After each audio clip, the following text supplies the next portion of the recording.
Welcome to Donmar TV News Channel. Tatakbo sa pagkapangulo si Davao City Mayor Sara Duterte Carpio at si Senador Christopher Bongo ang kanya magiging running mate sa halalan sa 2022. Kinupirma po ito ni Pangulong Rodrigo Duterte nang matanong siya kung matutuloy ang Sara-Go tandem. Kasunod na rin po ng paghahain ni Bongo ng kanyang Certificate of Candidacy para sa Vice Presidency. Gayunman, hindi alam ng Pangulo kung kailan maghahain ng COC si Mayor Sara. Una nang naghain ng alkalde ng COC para sa re-election ito sa Davao City. Kahapon naman ang anunsyo rin po ng Pangulong Duterte ang pagre-retiro niya sa politika. Naghain na rin po ng Certificate of Candidacy para sa pagka-vice-alkalde ng Davao City si Sebastian Baste Duterte. Alas 11:30 kanina umaga na magtungo po sa opisina ng COMELEC sa Davao City ang presidential son. Si Baste, nakasulukuyang Vice Mayor ng lungsod, ay tatakbo po sa kaparehong posisyon sa ilalim ng hugpong ng pagbabago ang partidong itinatag ng kapatid niyang si Davao City Mayor Sara Duterte Carpio. Bukas, October 4, maghahain ng COC sa pagka-presidente si Manila Mayor Isko Moreno. Ayon kay Isko, itataon niya ang paghahain sa pista ni St. Francis kung saan siya ipinangalan ng kanyang yumaong ina. Pareho rin umano silang laki sa hirap ng patron saint. Kasamang maghahain ni Isko ang kanyang katandem na si Dr. Willie Ong. Sinipa ng paksyong pinamumunuan ni Energy Secretary Alfonso Cusi si Senador Manny Pacquiao dahil umano sa paghahain nito ng COC sa ilalim ng ibang partido. Sa pahayag na inilabas ng Cusi Wing, otomatiko raw na inaalis si Pacquiao sa partido dahil sa paghahain nito ng kanyang COC sa ilalim ng Progressive Movement for the Devolution of Initiatives o PROMD Party na nakabase sa Cebu. Oktubre 1 nang maghain ng kandidatura ang senador kasama ang kanyang running mate na si Buhay Party List Representative Lito Atienza. Kumpiyansa ngayon ang grupo na idedeklarang iligal ang paksyon ni Pacquiao at dating Senador Coco Pimentel. Sagot naman ni Pimentel, hindi alam ni Cusi ang mga detalye sa aniyay pakikipag-alyansa ng PDP laban, PROMD at People's Champ Movement o kung tawagin ay MP3 Alliance na nagproklama sa boxing champ bilang kanilang presidential candidate. Si Vice President Leni Robredo naman maglalabas ng desisyon bago matapos ang filing sa October 8. Ayaw magkomento ng kanyang spokesperson na si Barry Gutierrez sa balitang tinanggap na ni Robredo ang pagtakbo bilang Pangulo. Ani Gutierrez, kay Robredo mismo manggagaling ang desisyon para sa halalan. A presidential candidate is doing very well sa Maynila. Siyempre, batang Maynila talaga yan. Nag-umpisa yan sa kalye talaga yan. Streetwise masyado ito si Isko. At saka ang lungsod ng Maynila, walang sulok yan na hindi niya kabisado. Kaya at least so far, siyempre hindi pa natin siya nakikita sa national. Pero so far, dun sa Maynila, magandang performance niya. Opo, ito pa po ang susunod, Senator Manny Pacquiao. Naku, idol. Siyempre. Good luck, Manny, sa laban mo. Ito kinahahangaan ko na tao talaga. Talagang dahil nakilala, hindi lamang dahil champion siya.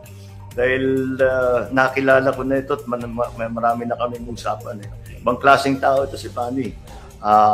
Baka ngayon medyo napasubo yata siya ng konti sa politika. Dahil hindi naman talaga siya sanay sa politika. Kahit meron siya mga misstep ng konti. Pero si Manny Pacquiao pa rin siya eh. Kahit pa paano, mahal pa ng tao yan. Tayong lahat, sino bang hindi nagmamahal kay Manny Pacquiao? Okay, eto susunod, Senator Ping Lacson. Oh, nako, Sen Ping. Well, the one thing you know about Senator Ping, yan, yung image niya yan, talagang nanggaling siya sa kapulisan at tapos hanggang naging senador at maliwanag naman ang kanyang hangarin and maganda naman alam naman natin ang kanyang history. So, palagay ko talagang ambisyon niya ang maging pangulo dahil di ba tumakbo na siya. Nakasama ko siya sa Senado for 6 na taon. 6 na taon din kami nagsama. So, yun na talagang pangarap niya. Ito isa pa, Senator Bongo. Si Senator Bongo. Nakilala ko lang si Senator Bongo dahil kay Mayor Duterte, Mayor Digong noon. At patuloy pa rin niya. Alam mo, matagal na nagseservisyo yan si Bongo. He has been working quietly. Hindi naman siya kinikilala. Wala naman siya sa elective position, kahit appointed position. Pero marami na siyang dinaanan kasama ni Mayor Duterte at ngayon Pangulong Duterte. At sa palagay ko, talagang nasa loob niya ang tumulong. Vice President Leni Robredo, is he a formidable opponent then sa presidential race? She seems to be very hesitant. Mukhang yung siguro yung mga nakapaligid sa kanya, lalong-lalo na she represents ngayon what is the opposition. Naghahanap nga sila ng kandidato. Baka yung mga nakapaligid sa kanya talagang sinasabi kailangan niyang tumakbo, pinipilit siya. Pero ang feeling ko, very hesitant siya na pumasok. Although talagang hesitant politician naman siya mula sa umpisa. Mula sa umpisa. Hesitant politician pa rin yata siya ngayon. May mga nagsasabi na nagkakaroon ng Sara Bongbong Marcos, no? Or Bongbong Marcos Sara, no? At meron din nagsasabi na it's possible to have a Bongbong, no? Bongbong Marcos and Bongo. Pero meron din na tumitingin doon sa posibilidad na in the end baka maging Duterte pa ang lumakas. So there's really no way of knowing how this is going to play out until possibly November 15. Pero obviously, like you said, yung possibility na Sara Duterte and Bongo tandem, do you see that as most likely to happen out of all of the tandems that you mentioned? Yes, kasi yun ang pinakamadali, no? Kasi ang ugpong pwedeng makipag-coalesce sa PDP laban at it's within the family, no, so to speak, no? Yung daughter and yung political son ng Pangulo. Ang basihan kasi niyan yung COMELEC Resolution 10717, no, kung saan pinapayagan ang substitution sa withdrawal, no, death at disqualification. O kung tututukan na lang natin yung withdrawal, ang sinasabi, ang pwedeng pumalit dun sa magwi-withdraw ay dapat kapartido o di kaya ay kasapi ng isang koalisyon.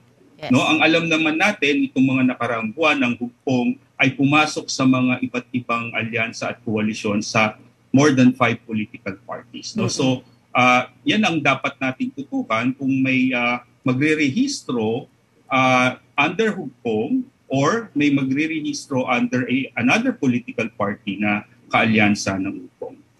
Now, how do you think voters are going to react to Mayor Sara if she suddenly decides to run after repeatedly saying she's not interested in the presidency, doing the exact same thing that her father did in 2015? Yes, kasi ang iniiwasan nila, no, kasi ang eksperyensya ng mga kumandidato sa mga nakaraan na presidential election, pag maaga ka nag-declare, ikaw, at lalo na kung ikaw ay nangunguna, ikaw ay pupukulin ng lahat ng banat ng mga kalaban mo at by the time na campaign proper na, medyo mababa na ang political capital mo. No? So yan ang strategy na ginamit ni Pangulong Duterte nung tumakbo siya noong 2016. At naiwasan niya itong lahat ng puna until the last day of the election. Yes. No? Ngayon, inuulit nila yan. No? Ang problema dyan, no, alam na ng tao yung ganyang klaseng laro. No? At alam naman ng iba na baka ito'y variation lang yung ginawa ng 2016. Ang delikado dyan, baka mawalan na ng interes ang mamamayan sa kandidatura ni Mayor Sara kung hindi siya magdidesisyon pa. Alright, well you mentioned nga yung drop, baka mawala ng interest. In the latest Pulse Asia survey, nanatili sa tuktok ng presidential bet si Mayor Sara. Pero at the same time, nag-drop yung rating niya from the previous survey by 8%. So bakit po kaya bumaba ito? May stronger contender ba or do you think people are losing interest? Yeah. Well, unang-una, dahil nga doon sa drama at saka hindi kasiguraduhan, no, kung tatakbo o hindi. No? So, medyo na-confuse yung base niya. No? Pangalawa, kung titignan mo yung breakdown ng survey, no, yung boto niya, lalong-lalo na sa balance of Luzon at sa NCR, ay napupunta kay Bongbong Marcos at kay Isko Moreno. yung boto niya sa Visayas, ang malakas doon ay si Manny Pacquiao, no? At miski doon sa boto niya sa Mindanao, bumaba at lumalakas din si Manny Pacquiao. So, habang tumatagal na hindi siya nagdedeklara, no, yung dating mataas na mga numero niya ay unti-unting napupunta sa ibang kandidato.